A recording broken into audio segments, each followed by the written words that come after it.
Infertility పేషెంట్స్లో యూజువల్గా treatment ఇచ్చేటప్పుడు follicular study అనేది రాస్తుంటాం. అసలు ఫాలిక్యులర్ స్టడీ అంటే ఏంటి, అది ఏ టైంలో చేస్తాం, ఫాలిక్యులర్ స్టడీ చేయటం వల్ల అడ్వాంటేజ్ ఏంటి, ఒకవేళ అది చేయించుకోకపోతే ఏమవుతుంది, ఈ వివరాలు ఈరోజు డిస్కస్ చేద్దాం. నమస్తే, నేను డాక్టర్ కవిత, గైనకాలజిస్ట్, కీర్తన హాస్పిటల్, విశాఖపట్నం. పీసీఓడి ప్రాబ్లం ఉండి ఇన్ఫర్టిలిటీ ప్రాబ్లంతో సఫర్ అయ్యే కపుల్స్ యూజువల్గా first 6 months life style modification అనేది సజెస్ట్ చేస్తాం. దాంతోపాటు కొద్దిపాటి సపోర్టివ్ ఎడ్యుకేషన్స్ ఇస్తాం. ఒకవేళ ఇలా వాడుతూ కూడా మొదటి 6 monthsలో కనుక కన్సీవ్ అవ్వలే పరిస్థితుల్లో వాళ్ళకి ఓవ్యులేషన్ ఇండక్షన్ అనే ప్రాసెస్ని సజెస్ట్ చేస్తూ ఉంటాం. ఓవ్యులేషన్ ఇండక్షన్ అనే ప్రాసెస్లో మనం డైరెక్ట్గా ఓవరీ మీద పనిచేసి ఎగ్ గ్రో అవ్వటానికి మెడిసిన్స్ ఇస్తాం. ఇందులో చాలా రకాల మెడిసిన్స్ ఉంటాయి. ఒక 2-3 రకాల టాబ్లెట్స్తో పాటు డిఫరెంట్ టైప్స్ ఆఫ్ ఇంజెక్షన్స్ కూడా ఉంటుంటాయి. ఈ ఇంజెక్షన్స్ ఎఫెక్ట్కి ఎగ్ అనేది గ్రో అయ్యి అది మ్యాక్సిమం సైజ్ రీచ్ అవుతుంది. ఆ రీచ్ అయినప్పుడు రిలీజ్ అవటానికి ఇంజెక్షన్ ఇస్తాం. ఇంజెక్షన్ ఇచ్చిన 36-40 hours ఎగ్ రిలీజ్ అవుతుంది. ఆ రిలీజ్ అయిందా లేదా అనేదాన్ని మనం ఓవ్యులేషన్ అంటాం. ఈ ఎంటైర్ ప్రాసెస్ని మానిటర్ చేయడానికి మనం ఫాలిక్యులర్ స్టడీ అనే స్టడీని చేస్తుంటాం. సైమల్టేనియస్గా ఎగ్ గ్రోత్తో పాటు గర్భాశయం లోపల ఉన్న లేయర్ అంటే ఎండోమెట్రియం అంటాం. ఈ లేయర్ తాలూకా థిక్నెస్ కూడా పర్ డే ఇంక్రీజ్ అవుతూ ఉంటుంది. అట్లా maximum size of egg reach అయ్యే టైం కన్నా లోపల ఉన్న ఎండోమెట్రియం లేయర్ తాలూకా థిక్నెస్ అనేది 10 to 12 millimeters రీచ్ అవుతుంది.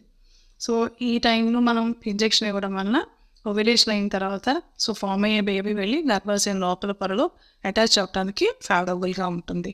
ఈ ఎంటైర్ ప్రాసెస్ అంటే ఎగ్ గ్రోత్ అవుతుందా లేదా, గ్రోత్ అయ్యి మ్యాక్సిమం సైజ్కి రీచ్ అయ్యిందా లేదా అనేది, ఓవ్యులేషన్ అవుతుందా లేదా అనేది, అండ్ థర్డ్గా లోపల ఎండోమెట్రియం లేయర్ థిక్నెస్ అనేది ఎంత ఉంది, ఈ 3 ఫ్యాక్టర్స్ తెలియడం కోసం ఫాలిక్యులర్ స్టడీ అనేది చేస్తుంటాం. రొటీన్గా ఈ ఫాలిక్యులర్ స్టడీ అనేది మనం వాడే మెడిసిన్స్ని బట్టి స్టార్ట్ చేస్తూ ఉంటాం. సపోజ్ ఓన్లీ టాబ్లెట్స్ ఒకటే యూజ్ చేసినట్టయితే ఫాలిక్యులర్ స్టడీ అనేది డే 10 or day 11 నుండి స్టార్ట్ చేసి మ్యాక్సిమం సైజ్ రీచ్ అయ్యేంత వరకు కూడా చేస్తుంటాం. అదే కనుక మనం టాబ్లెట్స్తో పాటు ఇంజెక్షన్స్ కూడా వాడినట్లయితే ఫాలిక్యులర్ స్టడీ అనేది ఇంకొంచెం ఎర్లీగా స్టార్ట్ చేస్తాం. అంటే అప్రాక్సిమేట్గా day 9 నుండి స్టార్ట్ చేసి ఆల్మోస్ట్ ఆల్టర్నేట్ డేస్లో maximum size egg size reach అయ్యేంత వరకు కూడా చేస్తుంటాం. ఫాలిక్యులర్ స్టడీ చేయకపోతే ఏమవుతుంది, ఒక్కొక్కసారి ఫాలిక్యులర్ స్టడీ చేయకుండా మనం సేమ్ ఎగ్ గ్రో అయ్యే మెడిసిన్స్ అంటే ఓవ్యులేషన్ ఇండక్షన్ మెడిసిన్సే ఇచ్చేస్తూ ఉంటాం.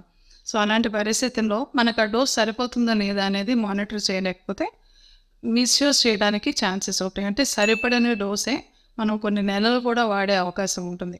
దానివల్ల money waste, time waste, at the same time drug అనేది మిస్యూజ్ కూడా అవుతుంది. సెకండ్ థింగ్, ఫాలిక్యులర్ స్టడీ చేయడం వల్ల మనం ఓవ్యులేషన్ కూడా మానిటర్ చేస్తున్నాం. సపోజ్ అదే ఫాలిక్యులర్ స్టడీ మిస్ అయ్యామనుకోండి, ఓవ్యులేషన్ అవుతుందా లేదా అనేది తెలుసుకోలేం.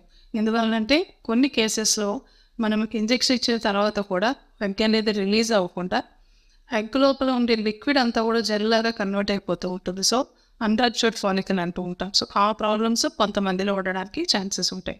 మనం కనుక ఫాలిక్యులర్ స్టడీలో మానిటర్ చేయలేకపోతే ఈ కండిషన్ కూడా మిస్ అయ్యి మనం డోసేజ్ని మిస్యూజ్ చేయడానికి, ట్రీట్మెంట్ అంతా కూడా వేస్ట్ అవ్వడానికి ఛాన్సెస్ ఉంటాయి. అందువల్ల తప్పనిసరిగా ఫాలిక్యులర్ స్టడీ అనేది మీరు ఓవ్యులేషన్ ఇండక్షన్ డ్రగ్స్ వాడుతున్నట్లయితే ఖచ్చితంగా చేయించుకోవాలి. మీకు ఏమన్నా ఫర్దర్గా డౌట్స్ ఉన్నట్లయితే కింద కామెంట్ సెక్షన్లో కామెంట్ చేయండి. I'm with to clarify your doubts. Thank you.